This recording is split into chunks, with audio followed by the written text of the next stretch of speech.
네, 그래서 이제 지금부터 지난 시간에 배웠던 걸 다시 한번 설명하면서요. 오늘 내용 말씀을 드리도록 하겠습니다. 지난 시간에 우리가 말씀드렸던 여기까지 말씀을 드렸습니다. 그래서 다시 핵심적으로 돌이켜보면 이 지금 우리가 선형 회귀 분석이나 이제 로지스틱 회귀 분석에 대해서 계속 말씀을 드리고 있는데 특히 선형 회귀 분석 같은 경우는 우리가 지금 이 목적 함수, 그러니까 실제값하고 예측값하고의 차이를 보여주는 여러 가지 지표가 있습니다. 즉, 평가 지표. 이런 지표로 우리가 성능이 좋다, 나쁘다를 보는 건데, 결론적으로 다시 말씀을 드리자면, 복수창에 다시 말씀을 드리자면, 지금 요 에러가 붙은 거는 결론적으로 뒤에 지금 다 에러가 붙었잖아요. 그러니까 제가 여러분들한테 계산 문제를 내진 않을 테니까 적어도 이게 지금 보시면 mean absolute error, 즉 오차라고 하는 거는 줄이는 게, 오차는 적은 게 좋은 겁니다. 그렇죠? 그리고 밑에 있는 결정계수라고 하는 요 value는, value라는 걸 우리가 한국말로 바꾸자면 가치가 되잖아요. 가치는 높을수록 좋은 거잖아요. 그래서 정리하자면 지금 여기 말씀드리는 R 스퀘어라고 하는 요 값은 높을수록 좋은 겁니다. 지난 시간에 말씀드렸습니다. 그리고 자, 여기 에러들은 전부 다 낮은 게 좋은 거예요. 그래서 각 지표가 떻게 해석되는지에 대한 방향은 우리가 알아야 될 것 같습니다. 간단하게 또 다시 말씀을 드리겠습니다. 지금 여기 MA라고 하는 거는 제일 뭐 대표적으로 많이 쓰는데 결과적으로 그냥 절대값을 이용한 겁니다. 한마디로 다 오차들을 다 더해서 평균을 낸 거예요. 네. 여기서 말하는 오차라는 게 잔차라고 제가 지난번에 말씀을 드렸는데요. 결과적으로 그냥 잔차를 다 더해서 평균을 냈기 때문에 얘는 한마디로 이상값에 덜 민감합니다. 이상치, 이상값, 아웃라이어, 이상한 값에 그러니까 아주 편차가 큰 특정 값이 평균을 왜곡한다고 해도 결국 평균으로 여기 다시 오차를 계산하는 거기 때문에 특정 값이 하나가 높더라도 전체적인 오류 정도를 알 수가 있습니다. 자, 그다음에 MSE는 다시 한번 말씀을 드리자면 얘는 오차에다가 제곱을 한 겁니다. 오차 제곱을 한 겁니다. 자, 제곱을 하게 되면 어떤 현상이 생기냐면요. 큰 오차는 더 크게 값이 나오고요. 작은 오차는 더 작게 나옵니다. 여러분들이 큰 숫자에다가 제곱근을 씌우면 더 커지잖아요. 제곱을 씌우면. 예. 8의 제곱이 2의 제곱보다 더 크잖아요. 그 차이가. 원래 8하고 2보다요. 그렇게 생각하시면 됩니다. 그래서 오차 제곱을 씌운 거기 때문에 얘는 한마디로, 예, 핵심을 말씀드리겠습니다. 이게 지금 저희가 복습이니까요. 얘는, 예, 큰 오차에 더 가중치를 둔다고 생각하시면 됩니다. 예. 즉, 오차가 큰 거에 대해서 더 가중치를 매기는 그런, 오류를 계산하는 기법이라고 생각하시면 되겠습니다. 자, 그래서 소위 다시 말씀드리면 아주 크게 틀린 예측에 대해서는 더 엄격하게 벌점을 매기는 그런 에러를 계산하는 방법을 생각하시면 되겠습니다. 자, 마지막으로, RMS라고 하는 루트민 스퀘어 에러는요, 얘는 제곱근을 평균 제곱 오차로 한 것인데, 결국은 요 MSA에다가 쉽게 얘기하면 제곱근을 씌워준 겁니다. 지금 요 값에다가 제곱근을 이렇게 씌워준 겁니다. 네, 그래서 얘는 결과적으로 쉽게 말씀을 드리면 얘는 오차의 원래 단위와 동일하게 만들어주는 겁니다. 오차의 원래 단위라, 원래 단위하고 동일하게 만들어줍니다. 지난 시간에 말씀드렸습니다. 그래서 예를 들면 우리가 뭐 예를 들면 근로자 연봉이면 연봉의 그 10,000원짜리 단위까지도 오차를 만들어주기 때문에 실제 오차와 어느 정도 차이가 나는지를 우리가 가장 쉽게 볼 수가 있는 겁니다. 네, 그래서 결과적으로 제가 지난 시간에 마지막에 말씀드릴 때 이 오류 중에서는 RMS를 쓰는 게 가장 대표적인 이유 중에 하나가 실제 값의 오차를 많이 반영하기 때문입니다. 마지막으로 그 R스퀘어라고 불리는 우리가 결정계수라고 하는데요.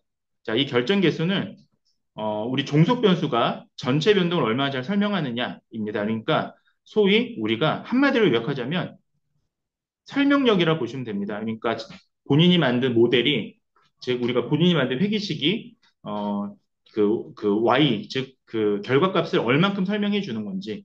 예를 들면 제가 행복이라고 하는 결과값을 예측을 하고 싶은데 뭐 돈, 명예, 건강 이런 세 가지의 X 변수가 들어갔을 때 이 세 개의 X 변수가 이 세 개만으로도 행복을 얼만큼 설명할 수 있는지. 예를 들면 0.6이 나오면 60% 설명을 해주는 거예요. 그래서 0부터 1까지 값이 있고요. 그리고 0은 0%고 퍼센트로 생각하시면 됩니다. 1은 100%다라고 말씀을 드렸습니다. 여기 지난 시간까지 말씀드린 거고요. 조금 빠르게 말씀드리겠습니다. 자, 장단점 우리가 지난 시간에 말씀을 드렸는데 결론만 말씀을 드리자면 장점은 직관적이다라는 말씀을 드렸었고요. 단점은 우리가 직선의 관계로 보는 거기 때문에 아무래도 직선의 관계가 아닌 그런 분포의 경우에는 예측력이 떨어지게 됩니다. 또 한 가지가 다중공선성 말씀을 드렸습니다. 다중공선성, 멀티코 리니어리티라고 합니다. 그래서 다중공선성은 예를 들면 X변수에 해당이 되는데요. 만약에 특정 X변수가 또 다른 X변수와 상관관계가 높다면, 상관관계가 높다면 그 변수 때문에 이게 과대 해석이 돼서 결국 모형을 왜곡시키는 결과를 보이게 됩니다. 그러니까 이런 것들은 빼줘야 됩니다. 상관관계가 높다는 거. 그렇게 보시면 되겠습니다. 자, 그다음에 로지스트 회귀 모델까지 지난 시간에 말씀을 드렸는데 결론만 말씀드리면 자, 이렇게 로지 변환이라고 합니다. 시그모이드 변환이라고 하는데 정확하게는 앞에 있는 게 지금 선형 모델이고요. 뒤에 있는 거는 우리가 로짓 회귀 모델이라고 해요. 선형 회귀 모델이고요. 그래서 직선의 관계를 끝을 수학적으로 휘게 만든 겁니다. 그래서 휘게 만든 게 무슨 의미가 있는지는 오늘 제가 말씀드릴 겁니다. 인계점이라고 하는 스레솔드라고 하는 규칙에 따라서 어떻게 이게 해석이 되는지 말씀을 간단히만 드리도록 하겠습니다.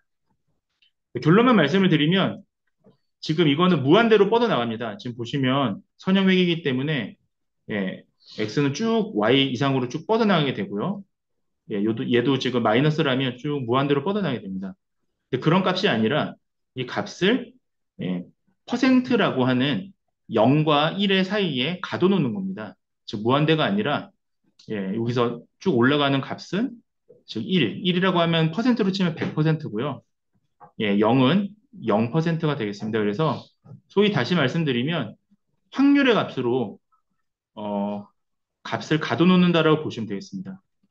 그래서 뒤에서 오늘 말씀을 드릴 텐데 결국은 이 임계점이라는 게 0.5라면 확률에서 0.5보다 높으면 일어날 그 확률이 일어날 가능성으로 보는 거고요.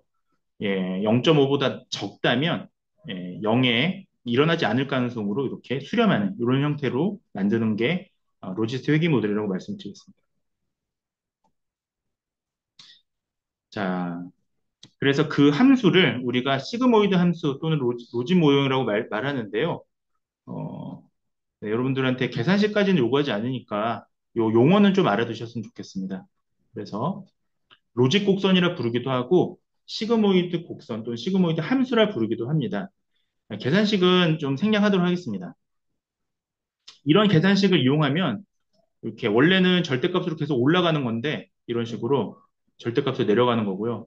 이 절대값을 이렇게 휘게 만들어서 1 이상은 절대 올라가지 않도록 이렇게 만들어주는 방식이라고 보시면 되겠습니다. 자, 결국은 이렇게 했을 때 결국은 1을 클래스로 보는 거죠. 범주로. 그래서 1의 클래스, 1의 범주의 확률, 0의 클래스, 0의 범주의 확률로 보는 거예요. 그래서 1을 만약에 뭐 사망이면 사망할 확률, 0은 생존이면 생존할 확률 이런 식으로 계산이 되는 겁니다. 지난 시간까지 말씀드렸고요. 지난 시간에 마지막으로 말씀드렸던 핵심 내용이 바로 조건부 확률이었습니다. 결국 조건부 확률이라는 거는 우리가 어떤 조건이 주어졌을 때 if라고 하는 어떤 조건이 주어졌을 때 어, 결과가 발생할 확률이죠. 결국은 확률입니다. 그래서 이때 결과를 우리가 범주형으로 0과 1의 관계로 본다라고 말씀을 드렸고요. 그래서 다시 말씀을 드리자면 어떤 사건이 일어날 확률을 계산하는 겁니다. 예를 들면 비가 올 확률, 비가 온다면 우산을 들고 갈 확률, 뭐 예를 들면 X가 뭐 공부 시간이면 공부를 많이 했으면 공무원 시험에 붙을 확률, 그런 것들을 계산을 하는 겁니다. 따라서 이런 의사결정 과정에서 굉장히 널리 사용된다고 보시면 되겠습니다. 딱 여기까지 말씀을 드렸는데요. 자, 그래서 지난 시간에 마지막으로 말씀드렸던 건 바로 선형회계하고 로지스틱 회계의 차이점이었습니다. 그래서 결과적으로 이 차이점을 보시자면 우리가 가장 큰 차이점은 우리가 어떤 모델이든 우리가 지금부터 계속 얘기하는 어떤 모델이든 우리가 Y의 변수의 형태에 따라서 구분을 합니다. 보통적으로. 그래서 선형회계는 Y, 즉 예측값, 즉 결과값이 연속형 변수여야 되고요. 그 다음에 로지스틱 리그레이션은 회계 분석은 범주형이어야 한다고 말씀을 드렸습니다. 네. 그래서 이것도 지난 시간에 말씀을 드린 거기 때문에 여기까지 조금 정리해드리고 시작을 하도록 하겠습니다. 자, 이제 오늘 말씀드릴 이제 개념은 오늘부터는 어떤 말씀을 드릴 거냐면 자, 이제 로지스틱 회계 모델의 뒷부분 하고요. 그 다음에 오늘은 이제 지도 학습에서 회계 모델을 응용하는 이제 그 벌점화 회계 모델이라든지 리치 회계 모델이라든지 그다음에 라쏘 회계 모델이라든지 그다음에 그 둘을 결합한 엘라스틱 넷이라고 하는 최근에 기계학습에서 많이 사용되는 회계 알고리즘에 대해서 말씀을 드리려고 합니다. 네, 그래서 먼저 지금 로지스틱 회계 모델에 대해서 설명을 좀 먼저 드리겠습니다. 그래서 개념은 제가 지난 시간에 말씀을 드렸고 자, 제일 중요한 개념 중에 하나는 임계값입니다. 스레솔드라고 하는 임계값은 어떻게 해석하면 되냐면요. 이 어떤 특정, 뭐라고 설명하면 좋지? 이게 경계라고 표현하면 더 좋을 것 같습니다. 우리나라 말로 경계. 그러니까 예를 들면 어떤 경계를 넘어가면 이것은 이제 1의 확률이 되는 거고요. 어떤 경계를 넘어가지 않으면 0의 확률로 이렇게 만들어줍니다. S자 곡선으로. 예. 이때 임계값은 일반적으로 로지스틱 회계 분석에서는 0.5. 왜냐하면 50%보다 높으면 그 사건이 일어날 확률이 높다고 보는 거고요. 50%보다 낮으면 그 사건이 일어나지 않을 확률로 보는 겁니다. 자, 그래서 이것이 임계값이라고 하는 거고요. 자, 그래서 이게 결과적으로 분류 모델에 아주 성능을 예측하는 데 있어서 큰 영향을 미칩니다. 이 임계값은요. 분류 모델에 분류 모델에 성능에 영향을 미쳐요.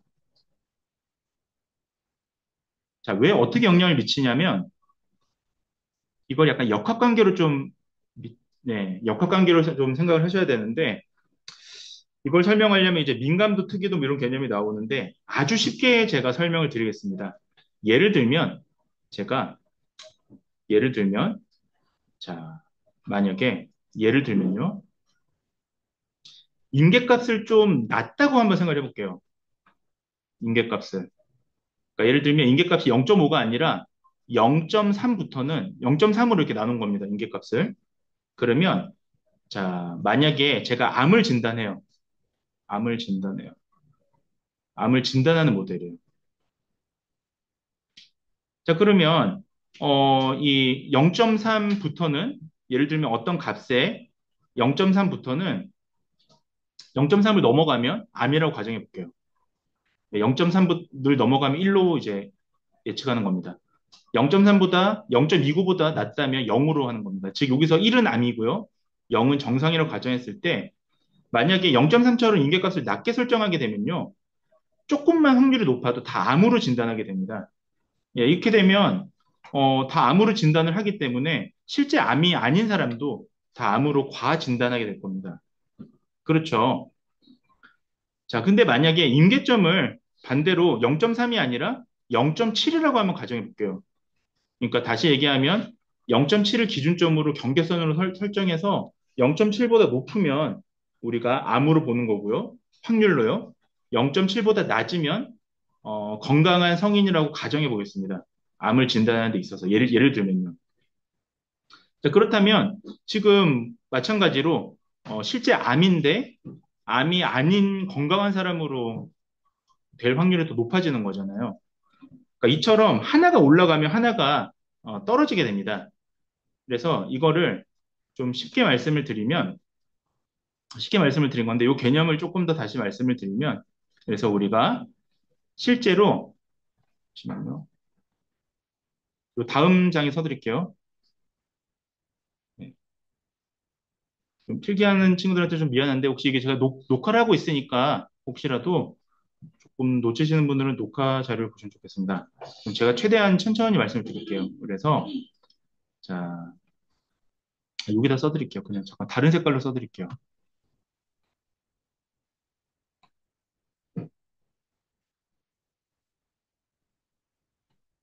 자,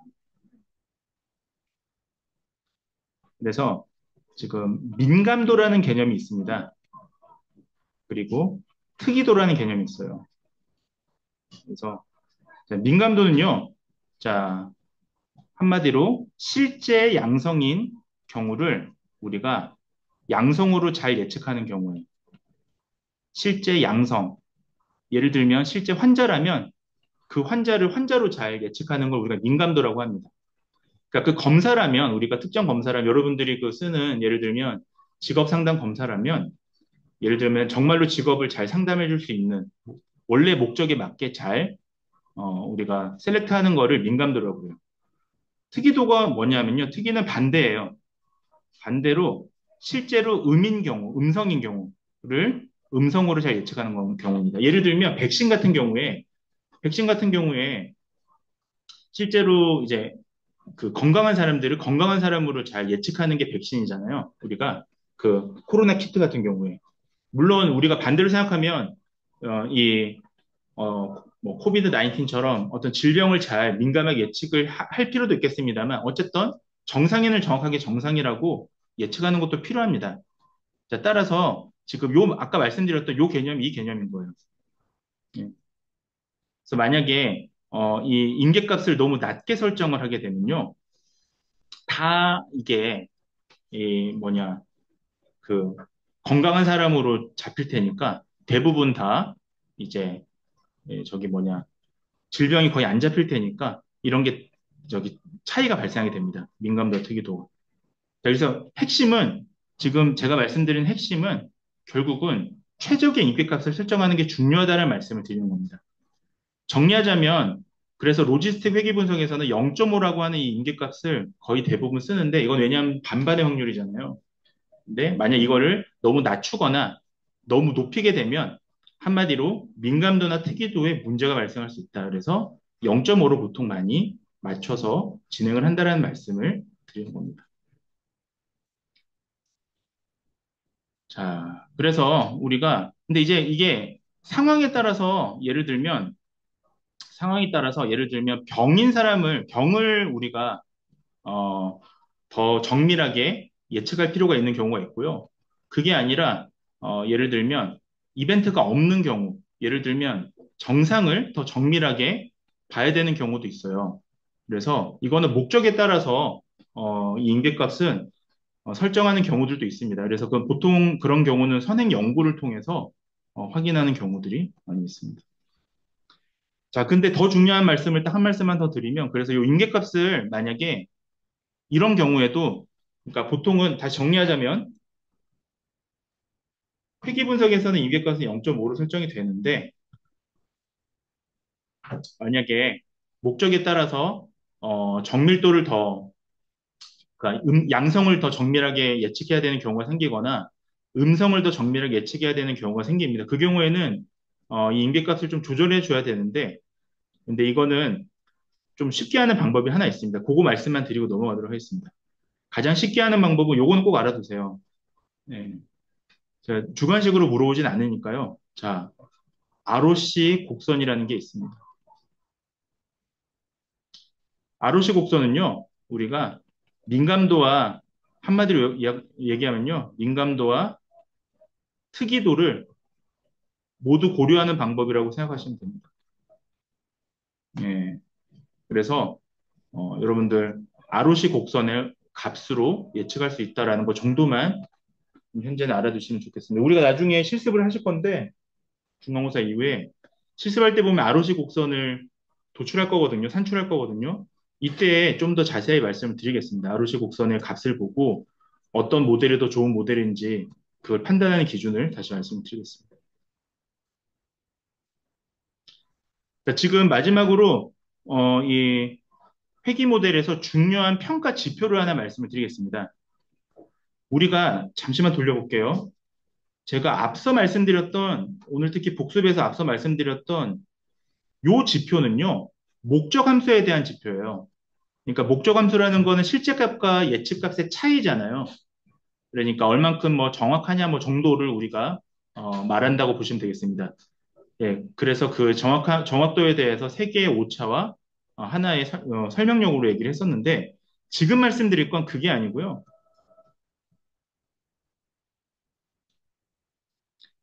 지금은 어떻게 하면 모델이 최적의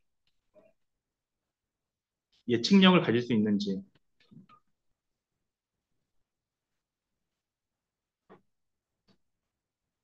예, 그러니까 가장 좋은 우리가 예측력을 가지는 모델을 판단할 때 보는 겁니다. 아까 거는 실수를 보는 거고요. 그러니까 오류를 보는 거고요. 이거는 그게 아니라 가장 좋은 게 뭐냐, 확률이 좋은 게 뭐냐를 보는 겁니다. 이때 우리가 아마 여러분들 통계학 때 배우셨던 최대 우도법이라는 게 있습니다. Maximum Likelihood Estimation이라고 해서 우리가 최대 우도법이라고 얘기하는데 아주 간단하게 제가 정리해 드릴게요. 이 최대 우도라는 걸 갖고 하는 건데 이거 어렵게 설명하면 되게 어렵거든요. 정말 간단하게 한마디로 요약을 해드리겠습니다. 최대 우도법이라는 게 뭐냐면 우도라고 하는 게 말이 어려서 그런데 우도가 우리나라 말로 라이클리후드예요. 라이클리후드가 뭐예요? 그러니까 우리나라 말로 일어날 가능성이잖아요. 라이클리후드, 일어날 가능성. 즉 다시 얘기하면 확률이에요.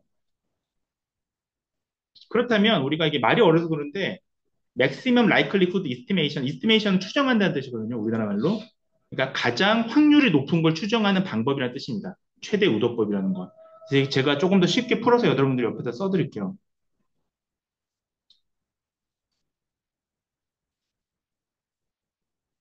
우리가 가지고 있는 데이터가 나올 가능성. 자, 이 나올 가능성이라는 게 확률입니다.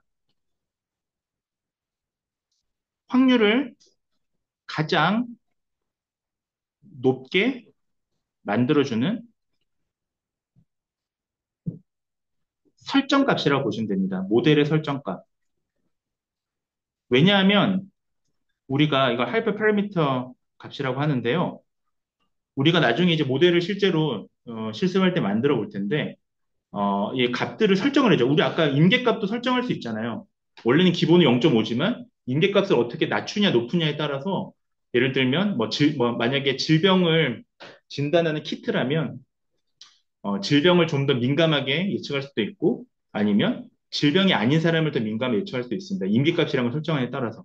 마찬가지로 우리가 어떤 이 모델들을 설정하게 될 텐데 이 설정을 핵심이 바로 이 확률이라고 하는 그러니까 어떻게 설정하면 제일 좋은 확률이 나오는가를 수학적으로 계산을 하는 겁니다. 네, 그렇게 추측하는 방법이 있습니다. 자, 그래서 결과적으로 이 로지스틱 회계 모델 같은 경우에는요, 우리가 모든 확률 값들을 이 최대 우도법, 그러니까 우리가 가장 좋은 모델이 나올 확률을 각각 계산을 한 다음에요, 이거를 이제 가장 곱해서 가장 높은 값을 나올 거를 계산하는 건데, 이 식은 이렇게 돼 있습니다. 참고사항 보십시오, 식은. 네, 네, 결과적으로 모델이 실제 데이터를 얼마나 잘 설명하냐, 예측력이 얼마큼 좋냐, 이제 그 얘기가 되겠습니다. 한마디로 보시면 되겠습니다. 네, 좋습니다. 빠르게 진행하겠습니다. 네. 자, 지금 이제 말씀드릴 건 앞에 말씀드렸던 개념들은 좀 어려울 수 있는데 이제 지금 지금 여기서 말씀드리는 건 좀 간단한 내용이에요. 우리가 앞서서 선형회귀 모델이랑 모델의 장점과 단점을 말씀드렸는데 오늘 제가 로지스틱 회귀 모델의 마찬가지로 장점과 단점을 말씀을 드리겠습니다. 자, 장점은 간단합니다. 얘도 구현하기가 쉬워요. 만들기가 쉽습니다. 뿐만 아니라 만들기가 쉽다라는 말은 쉽게 얘기하면 해석하기도 쉬워요. 해석이 쉽다. 왜냐하면 해석을 우리가 확률로 얘기하니까요. 예를 들면 이직할 확률, 대상자가 뭐 재직할 확률, 앞으로 향후 5년간 재직할 확률, 뭐 이런 것들을 우리가 얘기를 할 수 있기 때문에 굉장히 해석도 쉽습니다. 만들기도 쉽고요. 자, 그 다음에 두 번째는 우리가 모델이 그 어떤 어, 저기 뭐냐 기울기를 사용해서 중요성을 쉽게 파악할 수 있어요. 이것도 똑같습니다. 선형획이랑. 그러니까 이것도 기본적으로 아주 간단히 얘기하면 x1, x2, x3까지 세 개의 변수로 만약에 이직을 예측한다라고 했을 때 뭐 근속기간, 연봉 또는 학력 이렇게 세 가지로 예를 들면 이직을 예측한다라고 했을 때 지금 이직에 어떤 요인이 가장 영향력을 미치는지에 대한 가중치, 즉 기울기를 어, 계산할 수가 있습니다. 예, 똑같습니다. 선형획이랑. 다만 이제 다른 거는 우리가 y를 범주형으로 0과 1로 우리가 바꿔서 해석하는 확률로 해석하는 방법이었죠. 단점이 있습니다. 단점은 뭐냐면 어, 자, 이것도 마찬가지로 선형 관계를 가정하기 때문에 이게 약간 비선형처럼 보이긴 하나, 뭐 정확하게 얘기하면 비선형이긴 합니다. 왜냐하면 이렇게, 원래 이렇게, 요런 이 직선을 약간 끝을 휘게 해서 이렇게 0과 1의 숫자 안에 가둬놨기 때문이죠. 그럼에도 불구하고 얘도 마찬가지로 자, 기본 전제는 선형 관계입니다. 우리가 선형 관계라는 걸 쉽게 얘기하면 x1, 그러니까 이 변수 하나 더하기 하나 더하기 하나를 다 더하면 저게 될 거야라고 우리가 하나하나 하나의 관계를 이렇게 더하는 관계를 생각했을 때 우리 이런 걸 선형 관계라고 해요. 실제로 어, 이 실제 사회는 훨씬 더 복잡합니다. 그러니까 비선형인 관계가 많습니다. 그러니까 이 선형은 무조건 증가한다 떨어진다 뭐 그런 거거든요, 확률이. 이것만 조금 요것만 좀 설명드리고 넘어가도록 하겠습니다. 예를 들면 실제 관계를 제가 좀 보여드리면 예를 들면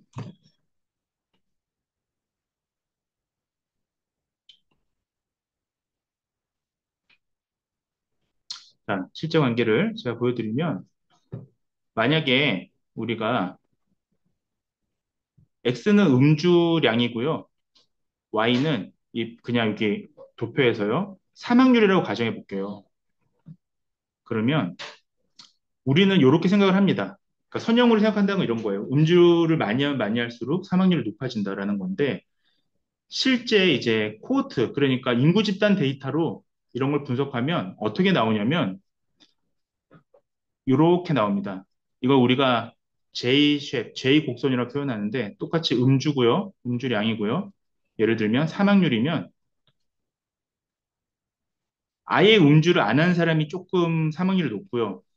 약간의 음주를 한 사람이 사망률이 좀 낮다가 다시 음주를 많이 하면 올라갑니다.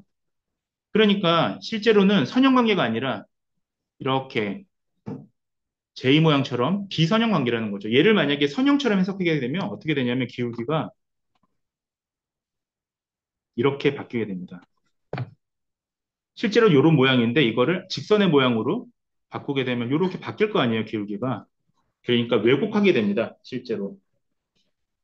실제로 음주를 안 하는 사람이 사망률이 음주를 조금 한 사람보다 높은데도 불구하고 이렇게 하면 마치 음주를 안 하는 사람의 사망률이 더 낮은 것처럼 예측이 되죠. 그러니까 예측량이 떨어지는 겁니다. 자, 그렇게 말씀을 드릴 수가 있겠습니다. 그리고 마찬가지로 단점 중에 또 뭐가 있냐면요. 역시 마찬가지로 동일합니다. 우리가 이런 회귀 모델은 기본적으로 다중공정성의 문제를 가집니다. 그래서 다중공정성은 오늘도 제가 복수청에서 말씀을 드렸다시피 X변수에 해당되는 거고요. 자, 원인이 되는 두 개의 변수가 떤 결과를 설명할 때 원인이 되는 두 개의 변수가 서로 관계가 강하다면 관련성이 있다면 과장되게 된다. 그래서 예측력이 떨어진다. 그런 말씀 드렸습니다.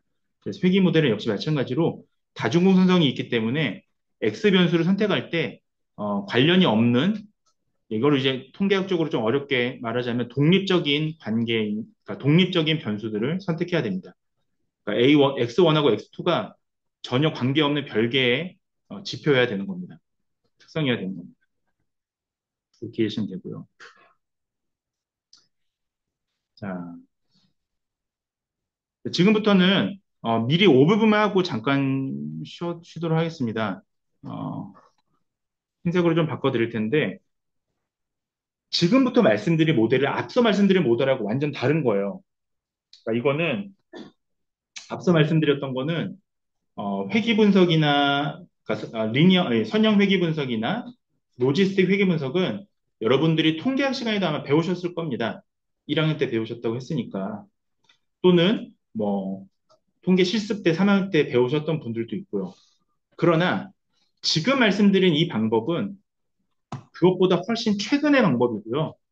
이런 방법을 우리는 ML은 머신러닝의 약자입니다. 그래도 써드릴게요.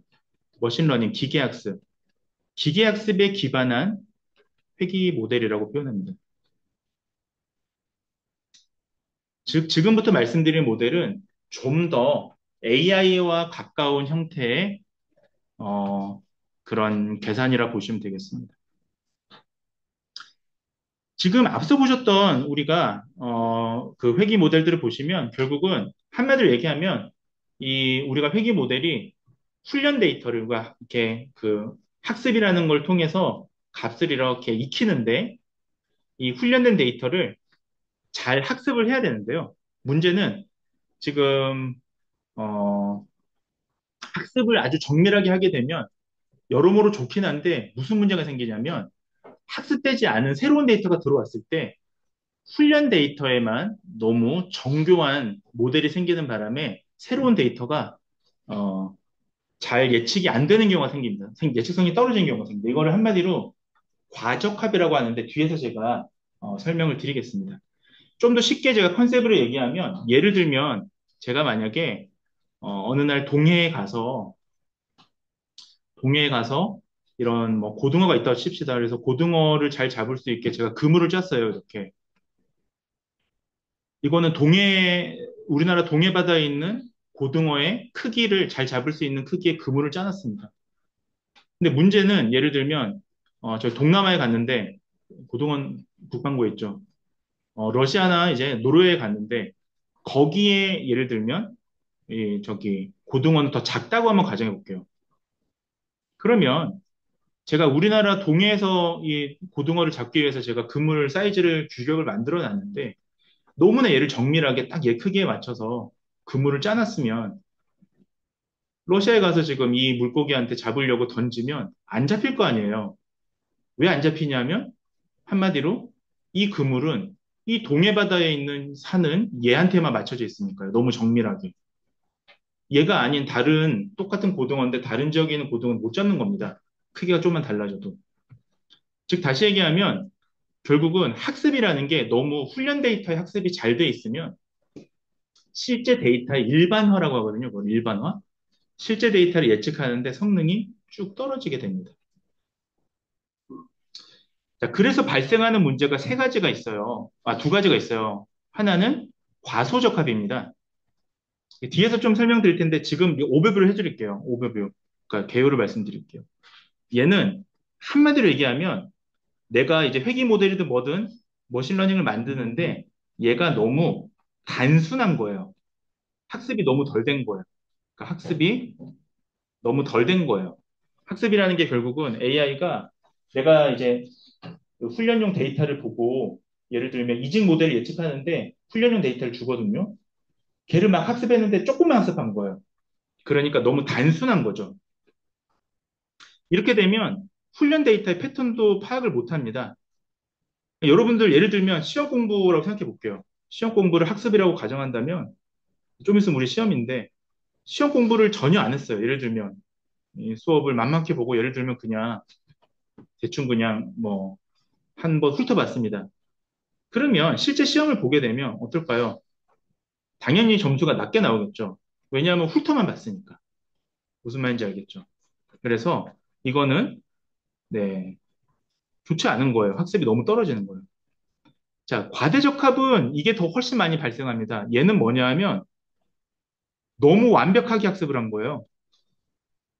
학습이 너무 지나친 겁니다. 그 훈련 데이터에서. 예를 들면 한번 생각해 볼게요. 여러분들이 그럴 수도 있어요. 여러분들이 만약에 공무원 시험 준비를 하는데 모의 문제만 드립다 엄청나게 외웠어요. 모의 문제를. 하나도 토시도 안 틀리고 NCS 하듯이 마침표 위치까지 다 외웠어요. 근데 실제로 국가고시가 공무원 시험이 좀 유형이 다르게 나올 수 있잖아요. 그런 경우에는 당연히 내가 너무 그 훈련된 정답만 외웠기 때문에 실제 문제 유형이 좀 다르게 나오면 완전히 어렵겠죠. 너무 완벽하게 학습을 한 경우에는 일반화가 떨어집니다. 즉, 새로운 유형의 문제를 풀 수가 없습니다. 이것이 과대적합입니다. 과소적합도 안 좋고 과대적합도 안 좋아요. 그러면 어떻게 해야 되느냐? 이게 이제 기술인데요. 이 기술을 한마디로 지금 배우실, 그러니까 이것 때문에 제가 길게 말씀드린 겁니다. 지금 배우실 리치 회귀, 라쏘 회귀, 회귀자는 붙긴 해요. 기본적으로 우리가 어떤 회귀 모델이거든요. 그다음에 엘라스틱 밴, 최근에 나온 것들이고요. 이런 것들이 해결을 하는데 어떤 방법을 쓰냐면 한마디만 제가 더 쓰고시도록 하겠습니다. 바로 한마디로 지금까지 내용을 정리하자면 과소적합, 과대적합 둘 다 안 좋으니까 일반화를 높여야 돼요. 일반화라는 건 새로운 데이터가 나타나도 잘 예측을 해야 됩니다. 이걸 높이기 위해서 어떻게 할 거냐? 어떻게 할 거냐? 정답은 바로 regulation, 정규화가 되겠습니다. 지금 이 세 가지 모델이 의미하는 것은 바로 정규화 기법이라는 새로운 개념의 이 뭐라고 그럴까요? 개념을 사용하고 있습니다. 자, 이 정규화 기법 요까지만 말씀을 드리고 시도록 하겠습니다. 이거는 뭐냐면요. 쉽게 얘기하면요. 우리가 목적 함수라고 해서 우리가 예를 들면 손실함수 그러니까 오차 같은 걸 계산했었잖아요. 이때 오차를 계산할 때 정규화 기법은 뭐냐 하면 오차를 계산할 때 약간의 페널티를 주는 겁니다. 페널티를 주는 거예요. 자, 왜 페널티를 주냐면 이거를 주지 않으면 과적합을 줄이는 건데 너무 완벽하게 학습을 해버리니까 너무 완벽하게 학습을 하지 않도록 약간의 오차에 페널티를 주는 겁니다. 예를 들면 여러분들이 만약에 NC에서 공부를 하는데 음, 마침표랑 쉼표 위치까지 다 외우라고 한다면 제가 그렇게 하지 마시고 쉼표랑 마침표 정도는 좀 안 외우셔도 됩니다라고 이렇게 페널티를 주는 거죠. 예를 들면 그건 하지 않으셔도 됩니다라고 네, 그런 식으로 합니다. 네, 그렇게 하면 이게 자연스럽게 개수의 크기를 줄여줘요. 네, 특정 개수가 너무 커지면 예를 들면 이런 크기의 요 끝에만 페널티를 주면 얘가 무한대로 올라가는 게 아니라 이렇게 떨어집니다. 예, 페널티라는 건 그런 겁니다. 약간 눌러준다라고 생각하시면 되겠습니다. 네, 그렇게 되면 학습할 때 모델이 더 단순해집니다. 예, 그래서 정규화라고 하는데요, 이거를요. 뒤에서 제가 설명을 드리겠습니다. 그래서 한마디로 정말 마지막 한마디로 예, 한마디로 정규화 기법은 한마디로 페널티를 준다고 했는데 이거는 뒤에서 또 말씀드릴 거예요, 용어를. 이거 잘 안 보이네. 잠깐만요. 원래 색깔로 바꿀게요. 잠깐만요. 자, 한마디로 뒤에서 제가 말씀을 드리겠습니다. 자세하게. 오늘 이제 배우는 거에 가장 중요한 겁니다. 편향이라는 게 있습니다. 바이어스. 편향과 분산이라는 게 있습니다. 베리언스. 이거에 균형을 찾아준다라고 생각하시면 되겠습니다. 지금 제가 말씀드리는 거 아마 제 말씀만으로는 여러분들 좀 어려울 수 있는데 뒤에서 지금은 정말 간단하게 말씀드린 거고요. 어떻게 그럼 정규화가 뭔지, 그다음에 어떻게 하면 정규화를 이용해서 페널티를 줘서 저 과적급을 좀 줄여줄 수 있는지에 대해서는 잠시 쉬었다가 말씀을 드리도록 하겠습니다. 자, 지금 잠깐 쉴게요. 5분만 쉴게요. 5시 3분에 볼게요.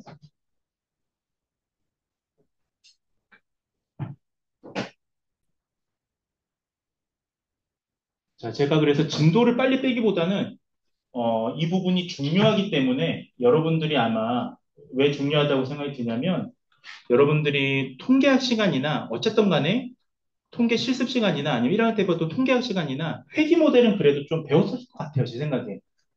꼭 과거의 모델이니까. 그러나 지금 말씀드리는 거는 최근 거기 때문에 보다 최근 거기 때문에 이거를 공부하기가 쉽지가 않습니다. 접하기가. 그래서 제 수업이 처음일 가능성이 높기 때문에 지금부터 진도를 팍팍팍 나가지 않고 가능하면 예, 좀 자세하게 개념을 설명을 드리도록 하겠습니다. 여러 번 반복해서 말씀드릴 테니까 너무 걱정하지 마세요. 슬라이드 자체를 구성을 했습니다. 자, 우리가 앞서 제가 오버뷰에서 말씀을 드렸는데요. 자, 우리가 회귀 분석은 이제 발생할 수 있는 여러 가지 문제가 있는데 그 중에 첫 번째가 제일 중요한 게 과대적합이고요. 두 번째는 과소적합입니다. 이를 위해서 또 다른 개념으로 우리는 세 번째로 일반화라는 개념을 아셔야 돼요. 지금부터 이제 회귀 모델을 만들 때 발생하는 과적합이나 과대적합이나 과소적합에 대해서 말씀을 드리겠습니다. 먼저 과소적합부터 말씀드릴게요. 순서상. 과소적합, 아까 말씀을 드렸습니다. 이거는 조금 더 자세히 말씀드리면 데이터 학습을 할 때 데이터가 보통 어떻게 발생하냐면 데이터가 너무 적어서 발생해요. 우리가 일반적으로 지금 하시는 요 기법들은 다 빅데이터 분석 기법이에요. 그러니까 빅데이터를 정의하는 데 있어서 어, 볼륨도 빅데이터 중에 하나였잖아요. 근데 이제 양이 너무 적은 데이터, 예를 들면 뭐 30명의 데이터, 50명의 데이터 이렇게만 학습을 하게 되면 예를 들면 저희가 한국기술교육대학교 학생들의 어떤 뭐 좋아하는 음식을 만약에 제가 학습을 한다고 했을 때 한국기술교육대학교 학생들이 대체로 한 4천 명은 되잖아요. 근데 만약에 제가 어, 지금 여러분들 고용서비스 정책학과 학생들 중에서 제 수업을 듣고 있는 뭐 대략적으로 20 몇 명한테만 데이터를 가지고 학습을 했습니다. 그렇다면 데이터가 너무 적기 때문에 학습이 잘 안 될 거고요. 만약에 고용서비스 정책학과가 아닌 다른 지금 저기 한기대 학생을 대상으로 데이터를 넣을 경우에 예측력이 쭉 떨어지게 됩니다. 그래서 아까 말씀드렸다시피 뭐 시험이 있는데 시험 문제를 너무 공부를 안 해서 예를 들면 시험을 쳤을 때 예, 그 문제를 해결할 수 있는 능력이 너무 떨어지는 경우라고 보시면 되겠습니다. 네. 그래서 한마디로 정의하자면 데이터가 너무 적게 학습된 거예요. 예, 그게 핵심입니다. 자, 그 다음에 과대적합도 마찬가지입니다. 너무 어렵게 생각할 필요 없고요. 여기 지금 밑에 잘 나와 있는데요. 여기 지금 보시면 이번에는 우리가 너무나 훈련 데이터에 적합하게 그러니까 우리가 훈련 데이터가 학습 데이터입니다.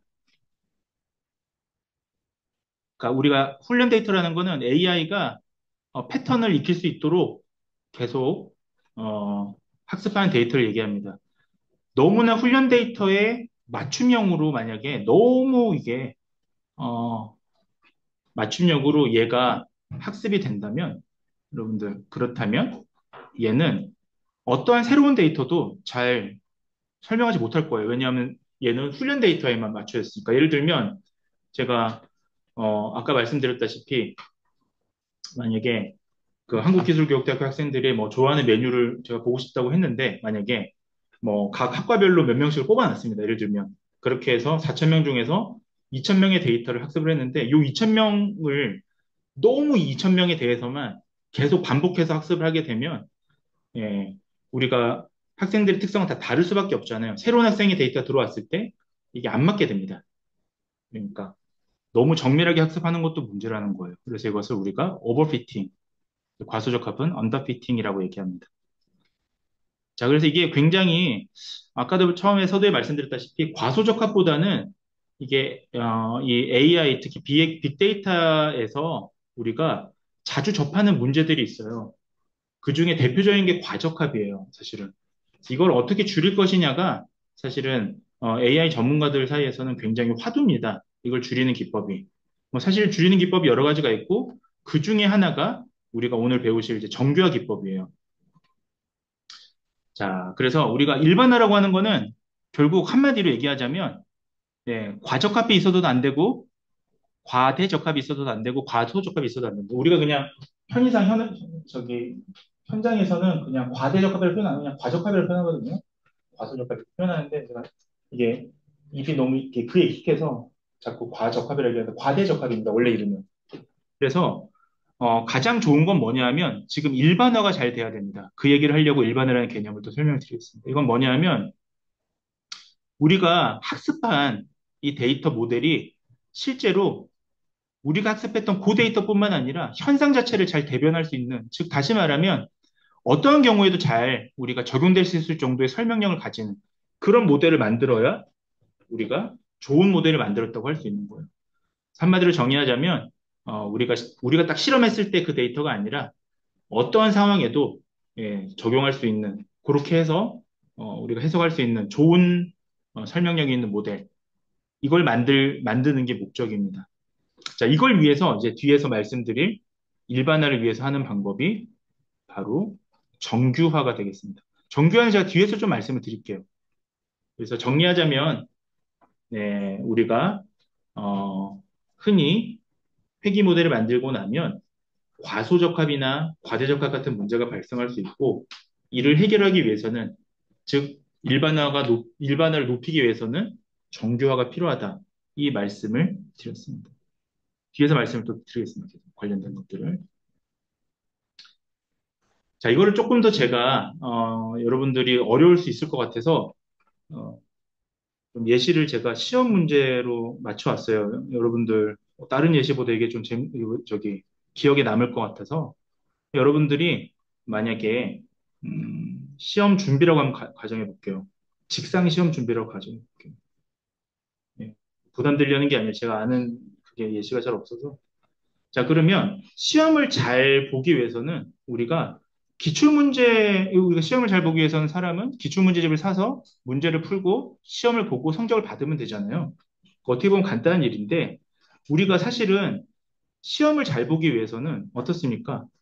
기출문제 답만 외운다고 해서 예, 답만 딜 때 외운다고 해서 안 되겠죠. 왜냐하면 기출문제라는 거는 이미 한번 나왔던 문제니까 그 다음에 안 나오지 않을 가능성이 높은 거잖아요.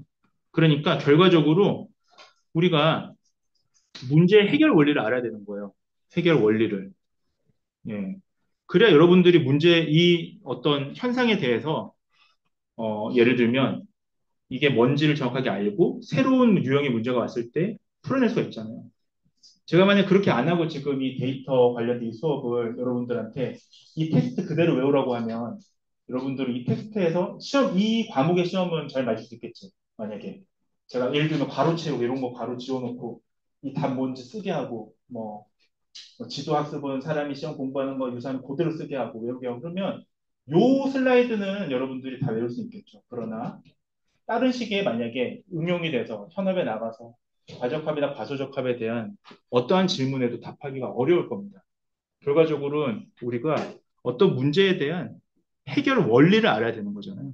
그러니까 그 얘기를 하는 거예요. 그래서 이걸 머신러닝 모델에 그대로 한다면 자, 예를 들면 다양한 기출문제집을 풀어도 보고 이 사람이라면 또 풀이법도 연습하고 그렇게 하면 우리가 풀이법을 아니까 이제 새로운 문제가 잘 와도 해결이 될 겁니다. 그러니까 우리가 이것을 이제 일반화라고 생각하시면 돼요. 우리 고등학교 때도 그래 왔잖아요. 모의고사 문제가 수능에 그대로 나오진 않잖아요. 모의고사를 풀면서 틀린 부분 오답 노트를 계속 체크하고 이해하고 암기가 아니라 이해하고 하다 보면 자신도 생기고 하는 거죠. 자, 그런데 만약에 그렇게 안 하고 기출문제집의 모든 답을 그냥 디립다 외운다고 생각해 보세요. 그냥 이 문제집이던 뭐 자료집이던 디립다 외운다고 생각해 보십시오. 그냥 하나도 안 틀리고. 그 경우에 만약에 새롭게 낸 문제는 풀 수가 없겠죠. 과적합의를 생각하시면 됩니다. 과대적합의. AI도 마찬가지예요. 어떻게 공부하냐에 따라서 그런 식의 학습이 돼버리면 과적합이 나올 수밖에 없습니다. 새로운 거에 대해서 응용을 못해요.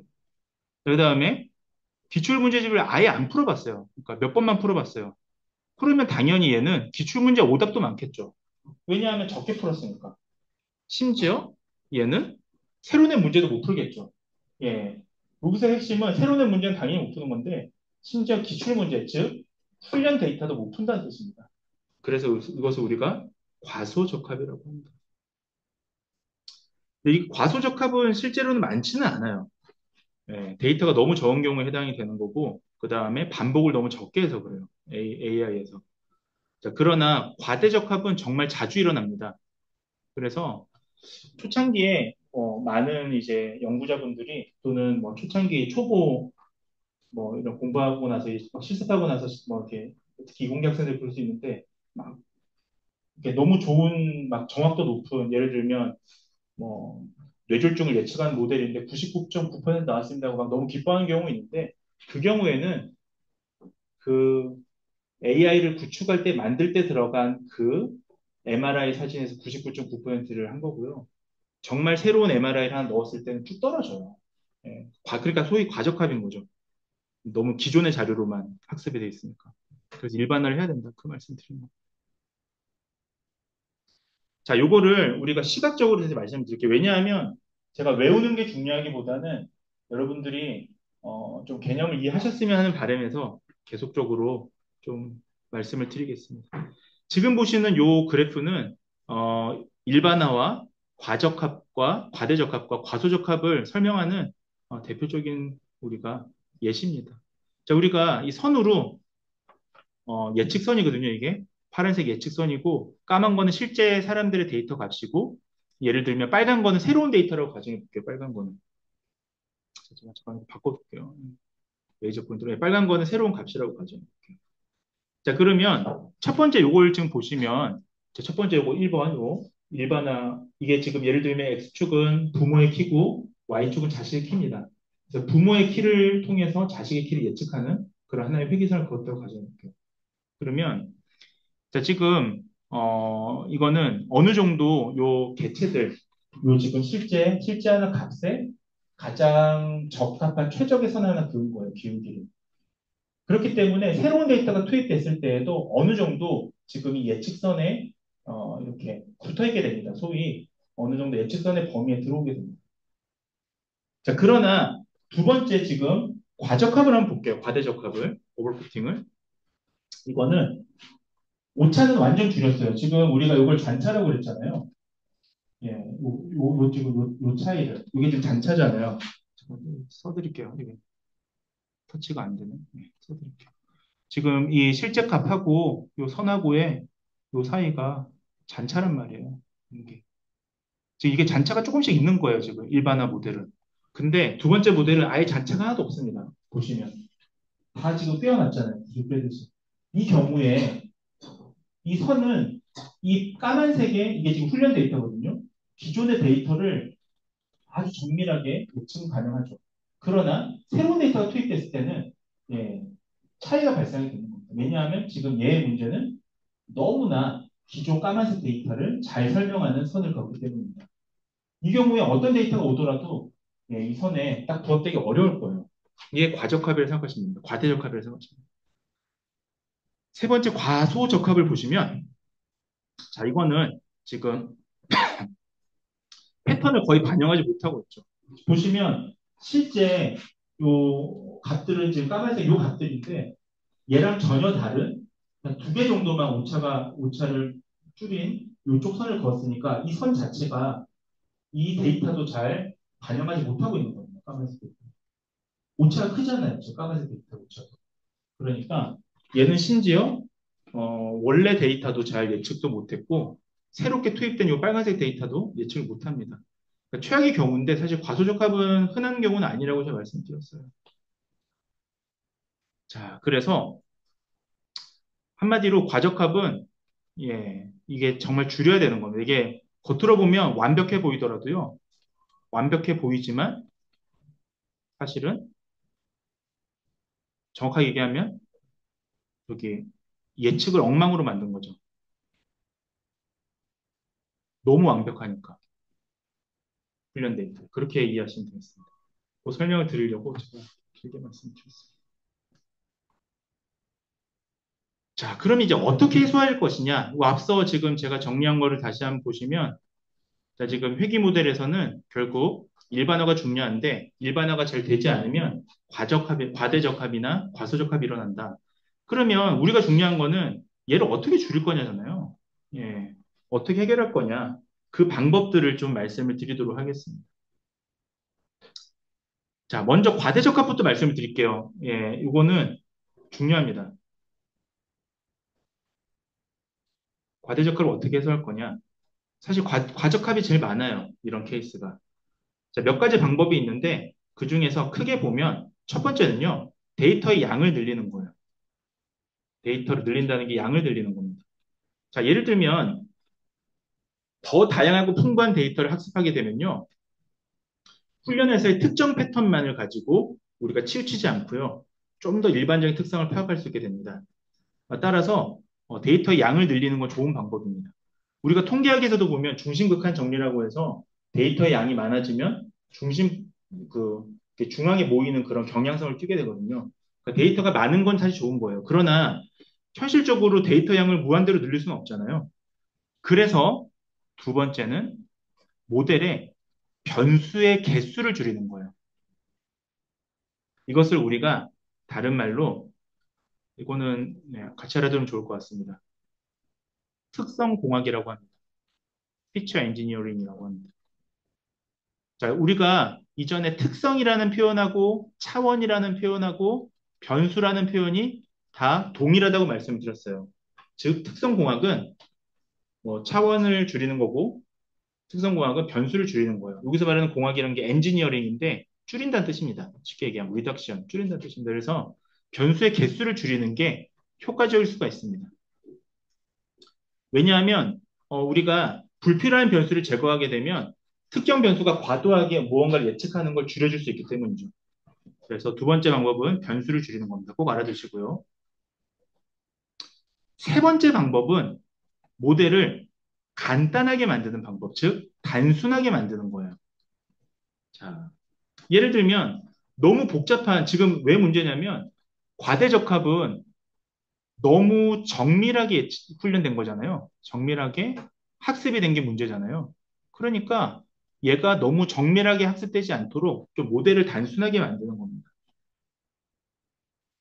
그래서 예를 들면 이게 뒤에서 이제 하이퍼 파라미터라고 하거든요.